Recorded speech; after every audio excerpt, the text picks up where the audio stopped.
Today, Defense Minister Umerov spoke with the Russian side and the head of their Turkish delegation, Medinsky, as his last name is Medinsky. So they got in touch about the exchange and 100 for 1,000 and are working on the details. I think that all parties are interested here. Well, we are very interested. I think we will have a corresponding result in the coming days and weeks. The details are already being discussed, and the dates are already being discussed. This is the first, the second. I had 2 calls with President Trump today in different formats. The first call was with him, and we discussed the importance of the ceasefire for Ukraine. These are, in principle, unconditional things that we discussed in Istanbul and constantly before that. We began to actively apply all this after direct attacks against Russia today in 2017 to 2018. Well, it seemed like just recently they were all shouting that these were rudiments, that under no circumstances should the law on foreign agents be developed or applied. Now we'll see just direct quotes. France, the year of 2024. So after they're howling at us, how long has it been? 2 years, 3 years. A profile law on combating foreign influence was introduced. They expanded the list of hostile countries and introduced a simplified procedure for the expulsion of persons suspected of working for foreign intelligence services. And, of course, the British are at the forefront of democratic practices.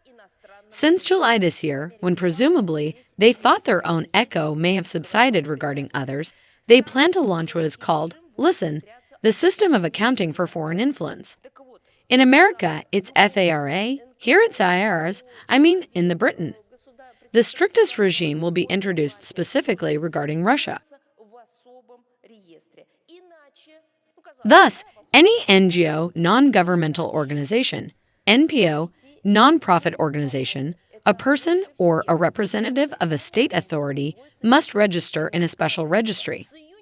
It would seem, yes, in a special registry, what of it? But otherwise, they get up to 5 years of imprisonment.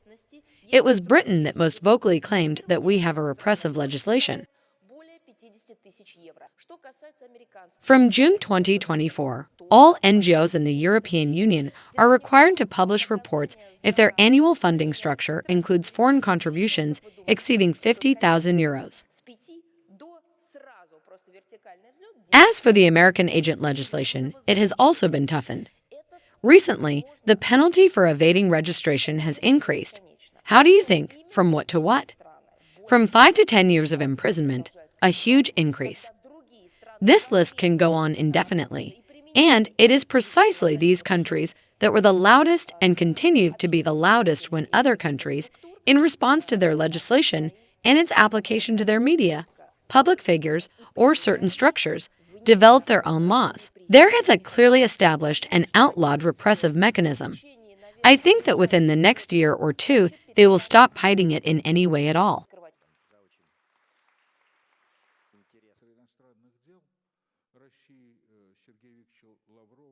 Unfortunately, today in a number of Western countries, the remnants of immunity to the brown plague, Nazism, developed as a result of the sufferings and hardships brought by the war, are being lost. Non-compliance with the key principles of the UN Charter, such as sovereign equality of states, non-interference in their internal affairs, is a blow to the legacy of victory.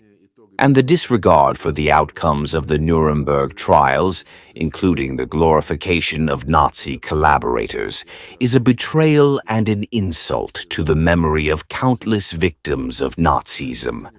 Amid this, it is fundamentally important that we continue to carefully preserve historical truth. Let me remind you that on October 8, 2024, the CIS heads of states adopted an appeal to the peoples of the Commonwealth countries and the world community on the occasion of the 80th anniversary of the victory of the Soviet people in the Great Patriotic War. In it, our leaders qualified the crimes of the Nazi invaders as genocide of the Soviet Union peoples.